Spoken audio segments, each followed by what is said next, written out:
நான் இன்று தப்பித்து விட்டால் பிறகு தங்களது பாசத்திற்குரிய பிரபஞ்சம் தப்பிக்காது.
ஒரு அந்தகாசுரனை கண்டு அஞ்சினீர்கள். இப்போது லட்ச அந்தகாசுரன் இருக்கிறார்கள். இனி பிரபஞ்சத்தில் இருள் சூழ்வதை எவராலும் தடுக்க முடியாது. அண்ட சராசரம் முழுக்க இனி காரிருள் சூழப் போகிறது.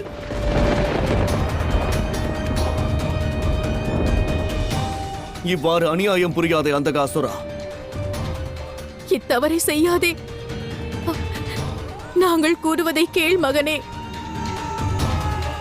பிரபஞ்சத்தை நாங்கள் அழித்து விடுவோம்.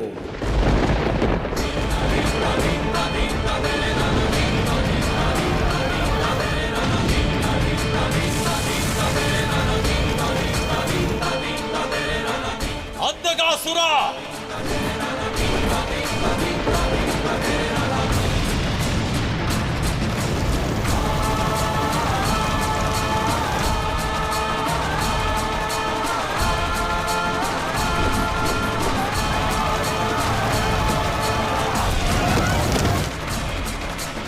மகாதேவா, இது இவ்வாறே தொடர்ந்தால் அண்ட சராசரமும் நொடிப்பொழுதில் அழிந்துவிடும்.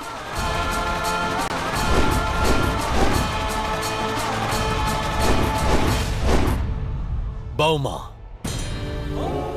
நான் உனக்கு பயிற்சி அளித்தேன். மாயைகளை கற்பித்து சக்திகளை வழங்கினேன். சிந்திய உதிரத்தை நீ மீண்டும் பெற்றிடும்படி செய்வேன் என்று உனக்கு ஒரு வரமும் அளித்திருக்கிறேன். உனக்கு வாக்களிக்கிறேன். நீ சிந்திய உதிரங்கள் யாவும் மீண்டும் நீ பெற்றிடும்படி செய்வேன். செல்.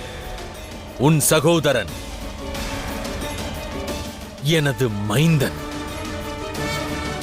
அந்தகாசுரன் சிந்த இருக்கும் உதிரங்கள் யாவையும் நீ உள்வாங்க வேண்டும். இனியொரு அந்தகாசுரன் ஜனனிக்க கூடாது.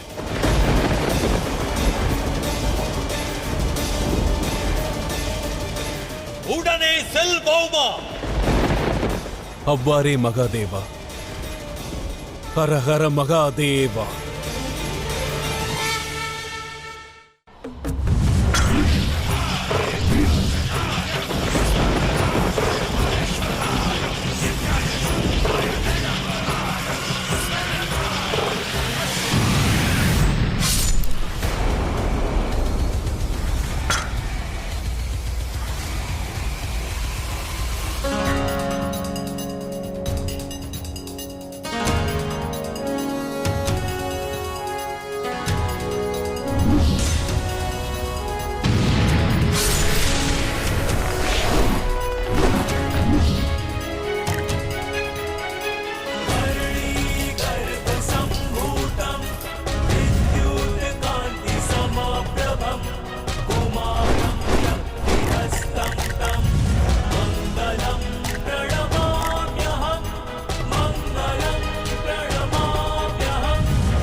மகாதேவா, இந்த விளையாட்டெல்லாம் எனக்கு பிடிக்கவில்லை. இனி இதைக் கொண்டு அண்ட சராசரத்திலும் நான் இருளை பரப்பப் போகிறேன். இல்லை,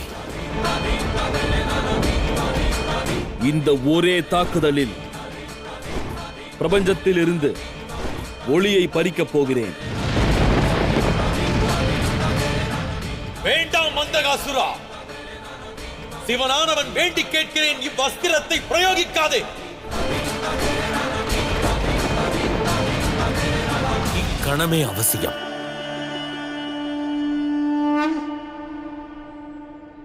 மன்னியுங்கள் மகாதேவா. ஒரு ஆன்மாவை நான் பறித்த பிறகு அதை என்னால் திரும்பத் தர இயலாது. அது இயற்கையின் சித்தாந்தத்திற்கு எதிரானதாகும். மகாதேவா, நான் அனுதினமும் தங்களை பூஜிப்பவனாவேன். தாங்கள் கண்ணீர் சிந்துவதை என்னால் காண இயலாது. ஆகையால் வேண்டி கேட்கிறேன், என் பாதையை விட்டு விலகுங்கள். இது தங்கள் கடமை என்றறிவேன். எனினும் தங்களிடம் வேண்டி கேட்கிறேன்,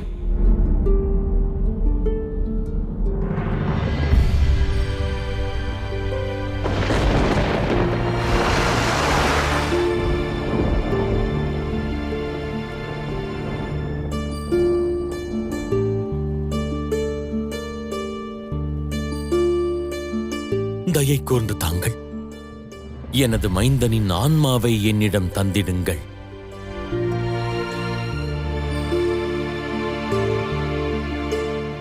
என் நிலைமையை புரிந்து கொள்ள முயலுங்கள் மகாதேவா. இந்த பாவத்தை செய்ய என்னை கட்டாயப்படுத்தாதீர்கள். யமதர்மரே, அந்தகாசுரனின் ஆன்மாவை எனக்கு தாங்கள் தரும் வரை நான் இவ்விடத்திலேயே கையேந்தி நின்று தங்களிடம் யாசகம் கோருவேன்.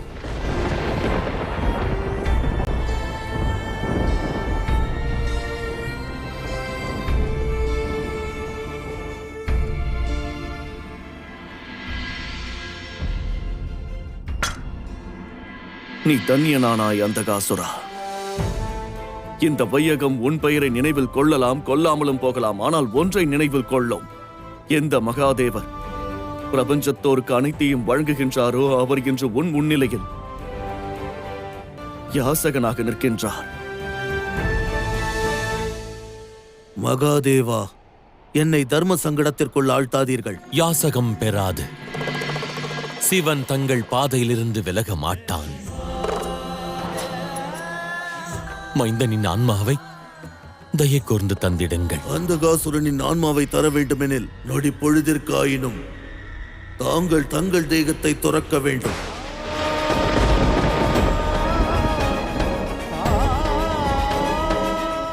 யம தர்மராஜனாக தங்கள் உயிரை பறித்து பக்தனாக அதை மீண்டும் உங்களிடம் தந்து விடுவேன்.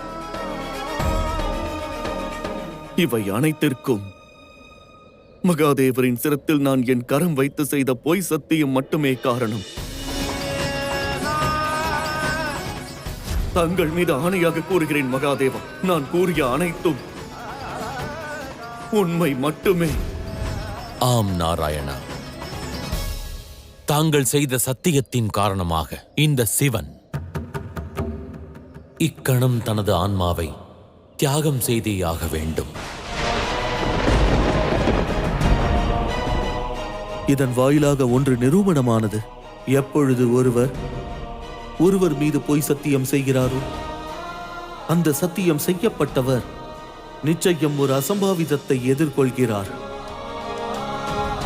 மகாதேவருக்கே இந்த நிலை என்றால் பிரபஞ்சத்தோர் வாழ்வில் இது நிகழாமல் இருக்குமா?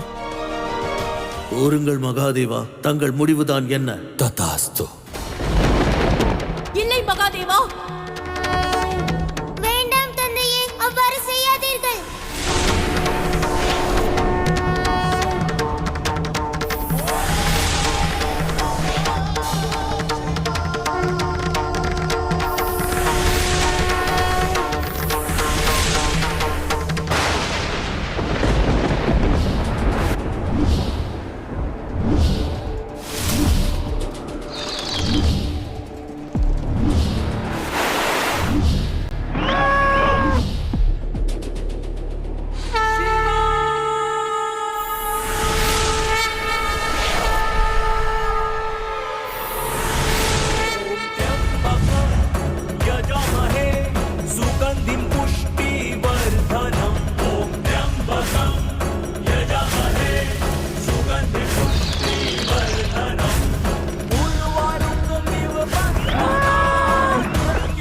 ஹர ஹர மகாதேவா.